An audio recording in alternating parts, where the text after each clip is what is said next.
जय श्री कृष्ण। राधे राधे। आज चैत्र मास के कृष्ण पक्ष की द्वादशी तिथि है और आज पाप मोचनी एकादशी व्रत का पारण भी किया जाएगा। यानी जिन भक्तों ने कल एकादशी का व्रत रखा, आज वे अपना व्रत खोलेंगे। आज का दिन बड़ा ही शुभ और मंगलकारी है। एकादशी की व्रत के पारण के दिन तुलसी माता और लक्ष्मी माता की कथाओं को सुनने से ही व्रत पूर्ण माना जाता है और भक्तों की सभी मनोकामनाएं पूर्ण होती हैं। तो जिन लोगों ने व्रत नहीं भी रखा, उन्हें भी द्वादशी के दिन तुलसी माता की कथाओं को सुनने से धन संपत्ति और अनंत शुभ फलों की प्राप्ति होती है। तो आइए भगवान श्री लक्ष्मी नारायण के चरणों का ध्यान करते हुए कथाओं को सुनते हैं। प्रेम से बोलिए लक्ष्मी नारायण भगवान की जय।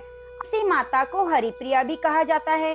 जितना भगवान श्री हरि विष्णु सोने, चांदी, हीरे, मोती और रत्नों से प्रसन्न नहीं होते, उतना सिर्फ तुलसी दल से प्रसन्न हो जाते हैं। सच्ची श्रद्धा भाव से तुलसी दल भगवान श्री विष्णु और शालिग्राम को अर्पित करने से मनुष्य के सभी संकट कट जाते हैं और मनोकामनाओं की पूर्ति होती है। एक समय की बात है, सदना नाम का एक व्यक्ति रहता था।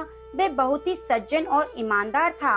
वह पूरे श्रद्धा भाव से हर समय भगवान विष्णु का स्मरण करता रहता था। पर वह एक कसाई था, मांस बेचने का काम किया करता। मांस काटते समय भी भगवान का नाम लेता रहता। एक दिन सदना कहीं पर जा रहा था तो अचानक से पैर एक पत्थर से टकरा गया। उसने उस पत्थर को उठाया और देखा पत्थर काले रंग का बहुत ही सुंदर था। तो उसने अपनी जेब में रख लिया और सोचने लगा कि यह तो मांस तोलने के काम आएगा। तो सदना वह पत्थर उठाकर अपनी दुकान पर ले आया और मांस तोलने लगा। सदना जितना वजन तोलता था, पत्थर उतना ही बड़ा हो जाता था। 1 किलो बोलो तो 1 किलो, 2 किलो बोलो तो 2 किलो, जितना तोलना होता वह पत्थर उतना ही बड़ा हो जाता। यह बात धीरे धीरे सबको पता चलने लगी। तो एक दिन एक पंडित जी को जब इस बात का पता चला तो वह पंडित जी सुनकर बहुत हैरान हुए और सोचने लगे कि उस पत्थर को तो देखकर आना होगा। तो कसाई की दुकान से दूर खड़े होकर देखने लगे। जब सदना की दुकान से भीड़ हट गई तो वह दुकान के अंदर आए। ब्राह्मण को अपनी दुकान में आया देखकर सदना कसाई बहुत खुश हुआ और हैरान भी हुआ। बड़ी नम्रता से सदना ने ब्राह्मण को बैठने के लिए स्थान दिया और पूछने लगा, हे ब्राह्मण देवता, मैं आपकी क्या सेवा करूं? तो ब्राह्मण कहने लगा कि मैं तुम्हारे इस चमत्कारी पत्थर को देखने के लिए तुम्हारी दुकान तक आया हूँ। और फिर पत्थर को देखने के बाद बातों बातों में सदना कसाई को बताया कि जिसे तुम पत्थर समझकर मांस तोल रहे हो, वह वास्तव में शालिग्राम भगवान है, जो कि भगवान विष्णु का स्वरूप है। शालिग्राम जी को इस तरह गले कटे मांस के बीच में रखना पाप होता है। तो सदना बड़ी ही सरल प्रकृति का भक्त था। ब्राह्मण की बात सुनकर उसे लगा कि अनजाने में मैं तो बहुत बड़ा पाप कर रहा हूँ। तो विनय करके सदना ने शालिग्राम भगवान को ब्राह्मण को दे दिया और कहा कि हे ब्राह्मण देवता, आप इसे ले जाइए और ले जाकर पवित्र कीजिए। मेरे योग्य कुछ सेवा हो तो मुझे अवश्य बताइएगा। तो ब्राह्मण शालिग्राम भगवान को लेकर अपने घर आ गए। घर लाकर उन्होंने शालिग्राम जी को स्नान कराया, पंचामृत से अभिषेक कराया और पूजा अर्चना शुरू कर दी। कुछ ही दिन बीते थे, उस ब्राह्मण के सपने में शालिग्राम जी आए और कहने लगे कि मैं ब्राह्मण तुम्हारी सेवाओं से प्रसन्न हूँ, किंतु तुम मुझे उसी कसाई के पास छोड़ आओ। तो ब्राह्मण कहने लगा, भगवान, क्या मुझसे कोई गलती हो गई जो तुम मेरे पास नहीं रहना चाहते? तो शालिग्राम भगवान कहने लगे, तुम मेरी पूजा अर्चना करते हो, मुझे बहुत अच्छा लगता है, परंतु जो सदना है वह मेरे नाम का गुणगान हर समय करता है। जो व्यक्ति हर समय मेरा गुणगान करता रहता है तो मैं खुद को उसे बेच देता हूँ। ना तुम्हारी तरह से मेरी अर्चना नहीं करता, पर हर समय मेरा गुणगान करता है, जो मुझे बहुत अच्छा लगता है, इसलिए तो मैं उसके पास गया था। तो ब्राह्मण सुबह हुई होते ही सदना कसाई के पास गया और प्रणाम करके सारी बात बताई। श्री शालिग्राम जी को उसे सौंप दिया। ब्राह्मण की बात सुनकर सदना कसाई की आंखों में आंसू आ गए और मन ही मन कहने लगे कि आज के बाद मैं मांस खरीदने बेचने का काम नहीं करूंगा। निश्चय किया कि मेरे ठाकुर जी को कीर्तन इतना पसंद है तो मैं अधिक से अधिक समय कीर्तन में ही समय बिताऊंगा। उसके बाद सदना कसाई मांस बेचने का काम छोड़कर ठाकुर जी की भजन कीर्तन और उनकी सेवा में लीन हो गया। हे शालिग्राम भगवान, जैसे आप सदना कसाई की भक्ति से प्रसन्न होकर उसे दर्शन दिए, जो आपका कीर्तन करे, कार्तिक मास में स्नान करे, आपकी कथाओं को सुने, आप उस पर अपनी कृपा सदैव बनाना। तो प्रेम से बोलिए शालिग्राम भगवान की जय। सावर्णी मुनि की पुत्री तुलसी अपूर्व सुंदरी थी। उनकी इच्छा थी कि उनका विवाह भगवान नारायण के साथ हो। इसके लिए उन्होंने नारायण पर्वत की घाटी में स्थित बद्री वन में घोर तपस्या की। दीर्घ काल तक की तपस्या के उपरांत ब्रह्मा जी ने प्रसन्न होकर उन्हें दर्शन दिया और वर मांगने को कहा। तब तुलसी जी ने कहा, सृष्टिकर्ता ब्रह्मदेव, आप अंतर्यामी हैं, सबके मन की बात जानते हैं, फिर भी मैं अपनी इच्छा आपसे बताती हूँ। मैं चाहती हूँ कि भगवान श्री नारायण मुझे पति रूप में मिले। ब्रह्मा जी ने कहा, तुम्हारा अभिष्ट तुम्हें अवश्य ही मिलेगा। अपने पूर्व जन्म में किसी अपराध के कारण तुम्हें श्राप मिला है। इसी प्रकार भगवान श्री नारायण के एक पार्षद को भी दानव कुल में जन्म लेने का श्राप मिला है। दानव कुल में जन्म लेने के बाद भी उसमें नारायण का अंश विद्यमान रहेगा। इसलिए इस जन्म में पूर्व जन्म के पाप के शमन के लिए संपूर्ण नारायण तो नहीं मिलेंगे, लेकिन नारायण के अंश से युक्त दानव कुल जन्म उस श्राप ग्रस्त पार्षद से तुम्हारा विवाह होगा। शाप मुक्त होने पर भगवान श्री नारायण सदा सर्वदा के लिए तुम्हारे पति हो जाएंगे। तो तुलसी ने ब्रह्मा जी के इस वर को स्वीकार कर लिया, क्योंकि मानव कुल में जन्म के कारण उस मायावी भोग को तो भोगना ही था। तुलसी बद्री वन में ही रहने लगी। नारायण का वह पार्षद दानव कुल में जालंधर के नाम से पैदा हुआ। कुछ दिनों बाद वह भ्रमण करता हुआ बद्री वन में आया। यहाँ तुलसी को देखते ही वह उस पर मंत्र मुग्ध हो गया। तुलसी के सामने उसने अपने विवाह का प्रस्ताव रखा। इतने में ही वहाँ ब्रह्मा जी आ गए और तुलसी से कहा, तुलसी, जालंधर को देखो, उसका स्वरूप है देवताओं के समान। दानव कुल में जन्म लेने के बाद भी लगता है जैसे इसके शरीर में नारायण का वास है। तुम प्रस्ताव को सहर्ष स्वीकार कर लो। तुलसी को भी लगा कि उसकी तपस्या पूर्ण हो गई, उससे इच्छित फल मिला है। तब जालंधर के साथ उसका गंधर्व विवाह हो गया और वह जालंधर के साथ उसके महल में पत्नी बनकर आ गई। जालंधर ने अपनी परम सुंदरी सती साध्वी पत्नी तुलसी के साथ बहुत दिनों तक राज्य किया। उसने अपने राज्य का इतना विस्तार किया कि देवलोक तक उसके अधिकार में आ गया। स्वर्ग का सुख भोगने वाले देवताओं की दशा भिखारियों जैसी हो गई। जालंधर किसी को कष्ट नहीं देता था, पर अधिकार और राज्य छिन जाने से सारे देवता मिलकर ब्रह्मा, विष्णु और शिव की सभा में गए और अपनी विपत्ति उन्हें सुनाई। ब्रह्मा जी ने कहा, तुलसी परम साध्वी है, उसका विवाह जालंधर से मैंने ही कराया था। जालंधर को तब तक नहीं हराया जा सकता जब तक तुलसी उसके साथ है। विष्णु जी ने कहा, जालंधर पूर्व जन्म में मेरा पार्षद था और श्राप के कारण उसे दानव कुल में जन्म लेना पड़ा है। इस जन्म में भी मेरा अंश उसमें व्याप्त है। साथ ही तुलसी की पतिव्रता धर्म से वह अजय है। फिर देवताओं की सहमति से भगवान शिव ने जालंधर के पास संदेश भेजा कि यह तो देवताओं को राज्य लौटा दे या फिर उनसे युद्ध करे। जालंधर शंकर जी के पास पहुंचा। उसने कहा, देवादिदेव, आपके लिए देवताओं का पक्ष लेना उचित नहीं।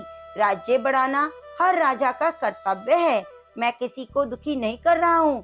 देवताओं से कहिए कि वह मेरी प्रजा बनकर रहें। मैंने आपका कोई अपमान नहीं किया है। हमारा आपका युद्ध शोभा नहीं देता। अगर आप हार गए तो बड़ी लज्जा की बात होगी। मैं हार गया तो आपकी कीर्ति बहुत अधिक नहीं बढ़ेगी। भगवान शंकर हंसने लगे। तो सब रहस्य समझते थे। तुलसी और जालंधर के पूर्व जन्म के श्राप की अवधि लगभग अब पूरी हो चुकी थी। फिर शंकर जी बोले, इसमें कीर्ति और लज्जा की बात नहीं। तुम देवों को राज्य लौटाकर उन्हें उनके पद पर प्रतिष्ठित होने दो। युद्ध से बचने का यह एक उपाय है। तब जालंधर ने कहा, मैंने युद्ध के बल से देवलोक जीता है, कोई उसे युद्ध के द्वारा ही वापस ले सकता है। यह मेरा अंतिम उत्तर है। अब मैं जा रहा हूँ। ऐसा कहकर जालंधर वहां से चला गया। उसने अपनी पत्नी तुलसी को सारी बातें बताई और कहा, कर्म भोग सब काल सूत्र में बंधा है। जीवन में हर्ष शोक भय दुख सुख मंगल अमंगल काल के अधीन है। हम तो केवल निमित्त हैं। संभव है भगवान शिव देवों का पक्ष लेकर मुझसे युद्ध करें। तुम चिंता मत करना, तुम्हारा सतत्व तेज मेरी रक्षा करेगा। दूसरे दिन भगवान शंकर के नेतृत्व में देवताओं ने युद्ध छेड़ दिया। जालंधर ने भीषण बाण की वर्षा की, उसका वेग रोक दिया। उसके प्रहार से देवता डगमगाने लगे। उसने दानवी शक्ति का प्रयोग करके मायावी युद्ध आरंभ कर दिया। युद्ध स्थल पर वह किसी को भी दिखाई नहीं देता था, पर उसके अस्त्र शस्त्र प्रहार कर देवों को घायल कर रहे थे। देवगण अपने अस्त्र चलाएं तो किस पर चलाएं, क्योंकि कोई शत्रु सामने नहीं था। कई दिनों तक इस तरह भयंकर युद्ध चलता रहा। जालंधर पराजित नहीं हुआ। तब शिव जी ने विष्णु जी से कहा, विष्णु जी तुम कुछ उपाय करो, अन्यथा मेरा तो सारा यश मिट्टी में मिल जाएगा। विष्णु जी ने सोचा, बल से तो जालंधर को हराया नहीं जा सकता, इसलिए छल का ही सहारा लेना पड़ेगा। उन्होंने तुरंत अपना स्वरूप जालंधर जैसा बनाया और अस्त्र शस्त्र से सुसज्जित होकर तुलसी जी के पास पहुंच गए। बोले, प्रिय मैं युद्ध जीत गया। सारे देवता भगवान शंकर समेत हार गए। इस खुशी में आओ, मैं तुम्हें अपने अंग लगा लूं। पति को प्रत्यक्ष खड़ा देखकर और विजय का समाचार सुनकर वह दौड़कर मायावी जालंधर के गले से लिपट गई और इस प्रकार पति पत्नी दोनों में आलिंगन होकर खूब खुशी मनाई। पर पुरुष के साथ इस प्रकार के व्यवहार से उसका सतत्व तेज नष्ट हो गया। उसका सतत्व तेज जो जालंधर के कवच के रूप में रक्षा कर रहा था, वह कवच नष्ट हो चुका था। जालंधर शक्तिहीन हो गया। यह जानते ही भगवान शंकर ने अपने त्रिशूल से प्रहार किया। उस प्रहार के लगते ही जालंधर जलकर भस्म हो गया और जालंधर के मरने को जानकर विष्णु अपने असली रूप में आ गए। सामने अपने पति जालंधर के स्थान पर भगवान विष्णु को खड़ा देखकर तुलसी बहुत ही हैरान हुई। उसको पता लग गया कि स्वयं नारायण ने उसके साथ छल किया है। क्रोध में आकर तुलसी जी ने श्राप दिया कि एक सती स्त्री का सतत्व भंग करने की अपराध में तुम हृदयहीन पत्थर हो जाओगे। विष्णु जी ने तुलसी जी के श्राप को शिरोधार्य करा और कहा, देवी तुम्हारे और जालंधर के कल्याण के लिए मुझे ऐसा करना पड़ा। तुम दोनों को श्राप मुक्त करना था। तुम भी अब अपना शरीर त्याग कर तुलसी बिरवा के रूप में जन्म लोगी और मेरी पूजा तुलसी दल से होगी। मैं शालिग्राम पत्थर बनूंगा। मेरे शीर्ष पर तुम सादर विराजमान रहोगी। तुम्हारे पति की हड्डियों के चूर्ण से शंख की उत्पत्ति होगी। उस शंख ध्वनि से देवताओं और मेरी पूजा आराधना होगी। जहाँ शंख ध्वनि होगी वह मंगलमय होगा। मैं विराजमान रहूंगा। तुमने पूर्व जन्म में बद्री वन में मुझे पाने के लिए बड़ी कठोर तपस्या की थी। अब अगले जन्म में मैं नारायण प्रस्तर के रूप में बद्रीनाथ वन में स्थापित होऊंगा और मेरी पूजा अर्चना फल फूल से न होकर तुम्हारे तुलसी दल से होगी। मेरे शीर्ष पर विराजमान होकर मुझे तुम सबसे ऊंचा पद प्राप्त करोगी।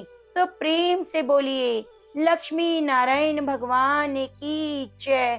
तुलसी शालिग्राम भगवान की जय। नमो नमो तुलसी महारानी, नमो नमो हर की पटरानी, नमो नमो तुलसी महारानी, नमो नमो हर की पटरानी। प्रेम से बोलिए, तुलसी शालिग्राम भगवान की जय। एक कन्या थी। जब वह थोड़ी बड़ी हुई, उसको समझ आने लगा, तब से वह तुलसी माता की पूजा करने लगी। उसके प्रतिदिन का नियम था कि तुलसी माता जी की पूजा करने के बाद ही खाना खाती। जब वह कन्या शादी के लायक हुई, तब उसके माता पिता ने उसकी शादी करवा दी। कन्या को उसके माता पिता ने दहेज में एक तुलसी का गमला दिया। ससुराल में वह प्रतिदिन सवेरे उठती, पूजा करती, उसके बाद ही खाना खाती। उसकी दो जेठानियां थी। वे दोनों उसका मजाक उड़ाती कि बड़ी नियम धर्म वाली बनती है। उन दोनों को उससे बहुत ईर्ष्या होती, इसलिए वे दोनों तुलसी जी का गमला छुपा देती। वह कन्या बड़ी मुश्किल से गमला ढूंढ कर लाती और अच्छे से पूजा करती, फिर खाना खाती। वह गमला ढूंढ कर लाती तो एक दिन उसकी जिठानियों ने क्या किया कि गमला ही दूर फेंक दिया। कन्या ने खूब ढूंढा पर उसे गमला नहीं मिला। वह बहुत परेशान हुई। उस दिन तो खाने में उसने कुछ भी नहीं खाया, क्योंकि उसका नियम था कि जब तक वह तुलसी माता की पूजा नहीं करेगी वह कुछ नहीं खाएगी। उस कन्या की सच्ची भक्ति देखकर तुलसी माता उससे बहुत प्रसन्न हो गई और कमरे में तुलसी माता का गमला प्रकट हो गया। अगले दिन सुबह जब उठी तो क्या देखती है, उसकी खाट के चारों कोनों पर तुलसी माता का गमला आ गया है। यह देखकर वह बहुत प्रसन्न हो गई। अब मेरी तुलसी माता को कोई चुरा नहीं सकेगा। पूजन करने के लिए भी कहीं जाना नहीं पड़ेगा। कोई मेरी तुलसी माता को फेंकेगा भी नहीं। मैं तो जल्दी से उठकर स्नान करती और तुलसी माता का पूजन कर लेती। जब वह खाना खाने बैठी तो उसकी जिठानियां मजाक करने लगी। लो देवरानी जी का नियम धर्म पूरा हो गया। उससे पूछती हैं, तुलसी जी की पूजा कर ली क्या? देवरानी बोली, हाँ कर ली। जेठानिया बोली, कहाँ से करी? गमला तो फेंक दिया। देवरानी कहती है, देख लो मेरे कमरे में खाट पर तुलसा जी लगी है। जेठानिया बहुत शर्मिंदा हुई और बोली कि देवरानी तेरी भक्ति सच्ची है, हमने तुझे बहुत परेशान किया, हमें माफ कर दो। देवरानी उन्हें माफ कर देती है। हम भी तुलसी माता से प्रार्थना करते हैं, हे तुलसी माता, जैसी कृपा आपने देवरानी पर करी वैसे सभी पर करना। तो प्रेम से बोलिए, तुलसी माता की जय। एक ब्राह्मण था, वह प्रतिदिन मंदिर जाता। वह प्रतिदिन तुलसी माता की पूजा करता, तुलसी माता से प्रतिदिन प्रार्थना करता, हे तुलसी महारानी मेरे आनंद करना। तुलसी माता ने सोचा, यह ब्राह्मण तो बहुत सीधा है और गरीब भी है, प्रतिदिन मेरी पूजा करता है, मैं इसके कुछ ना कुछ करना चाहती हूँ। तो तुलसी महारानी एक कन्या का रूप बनाकर बैठ गई और ब्राह्मण को बोली, ब्राह्मण मैं तेरे घर आना चाहती हूँ। ब्राह्मण ने सोचा, 6 लड़कियां तो पहले से ही हैं, 7 लड़कियों का मैं कैसे पालन पोषण करूंगा, लड़कियों की शादी कैसे कराऊंगा, मेरे पास तो कुछ भी नहीं। यह व्यभिचार करके वह बहुत परेशान रहने लगा। उसको तो खाना भी नहीं भा रहा था। उसकी औरत ने कहा, क्या बात है, आजकल बहुत दुखी रहने लगे हैं। पर ब्राह्मण बोला, मैं मंदिर जाता हूँ, वहां पर एक छोटी सी कन्या बैठी है। वह कहती है, ब्राह्मण मैं आपके घर आऊं? उसकी पत्नी बोली, अरे इसमें परेशान होने की क्या बात है, आ रही है तो आने दो। ब्राह्मण बोला, पहले से 6 हैं, उनकी शादी भी करवानी है। तो ब्राह्मणी बोली, अरे कोई बात नहीं, अपनी 6 लड़कियों की करवाएंगे तो 7वीं की भी करा देंगे।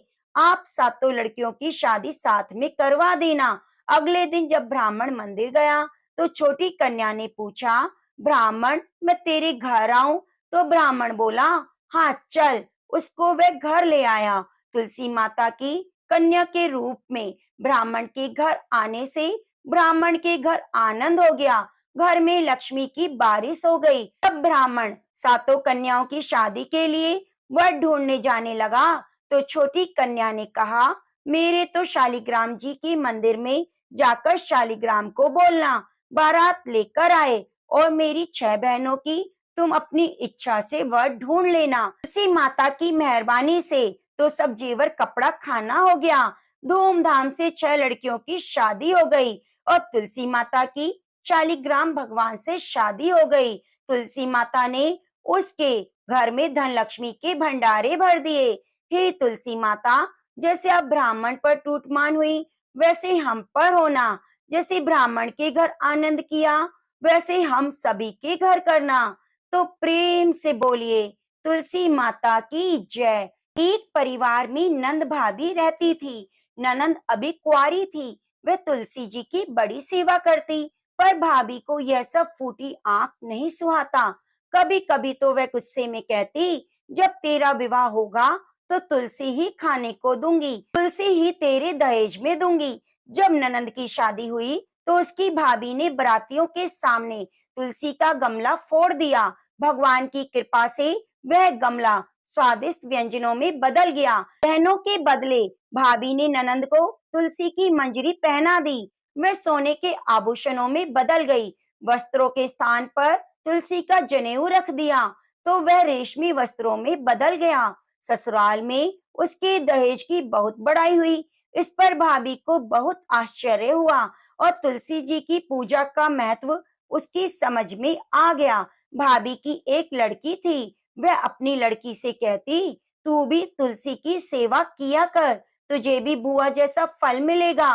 पर लड़की का मन तो तुलसी की सेवा में ना लगता। लड़की के विवाह का समय आया तो भाभी ने सोचा, जैसा व्यवहार मैंने ननंद से किया उसी के कारण उसे इज्जत मिली, क्यों ना मैं अपनी लड़की के साथ करूं। उसने तुलसी का गमला फोड़कर बारातियों के सामने रख दिया, परंतु इस बार मिट्टी मिट्टी ही रही। मंजरी पत्ते भी अपने ही रूप में रहे। सभी बाराती भाभी की बुराई करने लगे। ससुराल में भी लड़की की बहुत बुराई हुई। भाभी ननंद को कभी घर नहीं बुलाती थी। भाई ने सोचा, मैं ही बहन से मिलाऊं। उसने अपनी इच्छा पत्नी को बताई और सौगात लेकर जाने के लिए कुछ मांगा। भाभी ने थैले में ज्वार भरकर कहा, और तो कुछ नहीं है, यही ले जाओ। वह दुखी मन से चल दिया। भला बहन के घर कोई ज्वार लेकर जाता है क्या? बहन के नगर के समीप पहुंचकर उसने एक गौशाला में गाय के सामने ज्वार का थैला उलट दिया। तब गोपालक ने कहा, ए भाई, सोना मोती गाय के आगे क्यों डाल रहे हो? भाई ने सारी बात बता दी। सोना मोती लेकर प्रसन्न मन से वह बहन के घर गया। बहन बहुत प्रसन्न हुई। हे तुलसी माता, जैसे आपने बहन के घर में भंडारे भरे, उसका मान सम्मान बढ़ाया, वैसे सभी का करना। कथा कहने सुनने वाले सभी पर अपनी कृपा बनाना। तो प्रेम से बोलिए, तुलसी शालिग्राम भगवान की जय। यह कथा गणेश जी से संबंधित है। एक समय में धर्मात्म नाम के राजा हुए करते थे। उनकी कन्या तुलसी यौवन अवस्था में थी। अपने विवाह की इच्छा लेकर तुलसी तीर्थ यात्रा पर निकल पड़ी। उन्होंने कई जगह की यात्रा की। एक स्थान पर उन्हें तरुण अवस्था में भगवान गणेश जी को तपस्या में लीन देखा। भगवान गणेश का रूप अत्यंत ही मोहक और आकर्षक था। तुलसी भगवान गणेश के इस रूप पर मोहित हो गई और अपने विवाह का प्रस्ताव उनके सामने रखने के लिए उनका ध्यान भंग कर दिया। भगवान गणेश ने स्वयं को ब्रह्मचारी बताते हुए तुलसी के विवाह का प्रस्ताव ठुकरा दिया। तुलसी को भगवान गणेश के इस रूखे व्यवहार पर और अपने विवाह प्रस्ताव ठुकराए जाने से बहुत दुख हुआ। उन्होंने आवेश में आकर भगवान गणेश को दो विवाह होने का शाप दे दिया। इस पर भगवान गणेश ने तुलसी को असुर से विवाह होने का श्राप दे दिया। बाद में तुलसी को अपनी भूल का एहसास हुआ और भगवान से क्षमा मांगी। ना तुम्हारा शाप खाली जाएगा, ना मेरा। भगवान गणेश बोले, मैं रिद्धि सिद्धि का पति बनूंगा और तुम्हारा विवाह भी राक्षस जलंधर से अवश्य होगा, लेकिन अंत में तुम भगवान कृष्ण की प्रिया बनोगी और कलयुग में भगवान विष्णु के साथ तुम्हारी पूजा जरूर होगी। तुम्हारी पूजा के बिना भगवान विष्णु की पूजा अधूरी होगी, लेकिन मेरी पूजा में तुम्हारा प्रयोग नहीं होगा। अर्थात भगवान गणेश की पूजा में तुलसी माता को नहीं चढ़ाया जाता। तो प्रेम से बोलिए, तुलसी माता की जय। अब आइए सुनते हैं लक्ष्मी नारायण भगवान की कथा। एक बार भगवान नारायण और माता लक्ष्मी लोगों की परीक्षा लेने के लिए ठंड के मौसम में मूसलाधार बरसती हुई संध्या में अत्यंत बूढ़े स्त्री पुरुष का रूप धारण करके पृथ्वी लोक में आए। नगर में एक धनी सेठ के द्वार पर जाकर वे दरवाजा खटखटाने लगे। दरवाजा खोलकर सेठ जी ने जब उन्हें देखा तो बिगड़कर बोले, अरे कीचड़ से भरे गंदे पांव से सब जगह मिट्टी फैला दी, भागो यहाँ से। सेठ जी, हम इस रात में कहाँ जाएं? वृद्धा जो माता लक्ष्मी थी वह गिड़गिड़ाई, ठंड से प्राण निकल रहे हैं, कहीं ठहरने के लिए जगह दे दो। परंतु सेठ ने द्वार बंद कर दिया। उन दोनों को सेठ के महल के पास एक टूटा फूटा सा घर दिखाई पड़ा। उसके टूटे किवाड़ से दिए के प्रकाश की किरण दिखाई पड़ी। बूढ़े बने भगवान विष्णु ने माता बनी बुढ़िया से कहा, आओ चलो उस घर में आश्रय मांगकर देखें। बुढ़िया ने कहा, जब इतने बड़े सेठ ने अपने यहाँ स्थान नहीं दिया तो ये कंगाल क्या देगा, और ठहरने को जगह भी मिल गई तो रात भर इन फटे भीगे कपड़ों में तो प्राण ही निकल जाएंगे। बूढ़ा बोला, कुछ भी हो, मुझे तो अब और नहीं चला जाता। और उन्होंने आगे बढ़कर द्वार खटखटाया। दूसरे ही क्षण हाथ में दिया लिए, मैली फटी साड़ी पहने एक स्त्री ने द्वार खोला। उन दोनों की दशा देखते ही वह करुणा भरे स्वर में बोली, हाय हाय, आप लोग इस अंधेरी रात में कहाँ भटक रहे हैं? भीतर आ जाइए। उन्हें सहारा देकर वह भीतर ले आई। छोटी सी कोठरी में दो टूटी फूटी चारपाइयां पड़ी थी। उनमें से एक को खाली करके स्त्री ने उनसे बैठने को कहा। दोनों के कपड़ों से जल गिरकर कोठरी गीली हो चली, परंतु उस स्त्री ने तनिक भी चिंता न करके जल्दी जल्दी अंगीठी में आग सुलगाकर उन्हें तापने को कहा। फिर दो पुराने धुले हुए कपड़े लाकर बोली, बाबा, आप लोग अपने भीगे कपड़े उतार कर इन्हें लपेट लो। क्या करूं, मैं बहुत गरीब हूँ, आपके कपड़े मैं निचोड़ कर फैला दूंगी। उन्हें कपड़े बदलवा कर वह दलान में गई और दो पीतल की छोटी छोटी थालियों में बथुए का साग और बाजरे की रोटियां रखकर ले आई। उसने वृद्धा से कहा, आज मेरे घर में यही भगवान का प्रसाद है। मुझे बहुत दुख है कि ना तो घर में घी है और ना दूध है और ना चीनी। बुढ़िया ने कहा, कोई बात नहीं बेटी, हमें तो यह भोजन भी बड़ा स्वादिष्ट लगा। वे दोनों खाते हुए बोले। थोड़ी देर में उस स्त्री का पति भी आ गया। वह बेचारा भी रोजगार की तलाश में दिन भर घूमकर अब थका मारा लौटा था। पत्नी ने अतिथियों को भोजन खिला देने के बाद चुपके से द्वार पर ही अपने पति को सब बता दिया। वह भी सुनकर बहुत खुश हुआ। फिर दोनों ने वृद्धों को खाट पर सुलाया और खुद दोनों धरती पर लेट गए। प्रातःकाल जब बारिश बंद हो गई तो बुजुर्ग जाने लगे। स्त्री ने उन्हें हाथ जोड़कर सूरज निकलने तक रोका। फिर घर में कुछ चने पड़े थे, उन्हें पीसकर आटा गूंदा, रोटियां बनाई और उनके लिए बांध दी। बोली, माता, हम निर्धन हैं, जैसी सेवा करनी चाहिए थी वैसी ना कर सकी। आशा है आप क्षमा करोगी। बूढ़ी बनी माता लक्ष्मी ने उत्तर दिया, बेटी, हम गरीबों की जो सेवा तूने की उसका फल तुझे भगवान अवश्य देगा। आज तू जो चीज छुएगी वे दिन भर खाली ना होगी।